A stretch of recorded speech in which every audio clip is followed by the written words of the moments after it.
А вие собственик на бизнес ли сте? Да.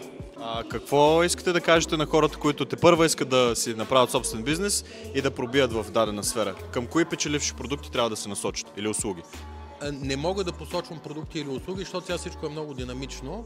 Може би всеки трябва да избере първо това, което му харесва и всеки да прави това, което му харесва. Това е най-важното. Какво трябва да правят хората? Хората не трябва да се отказват, да бъдат много финансово и всякак дисциплинирани, да не се отказват в това, което започват да правят, да бъдат много постоянни, много сериозни и коректни в отношенията с други хора. Може би нещата, които ви казах, стоят в основата на нещата, които правя аз с моите скромни 41 години и които мога да кажа, че така в голяма степен са преобладаващо успешни. Но винаги може повече и трябва винаги да се борим за повече, за да може би да помагаме на хора около нас. Да не звучи високопарно, разбира се.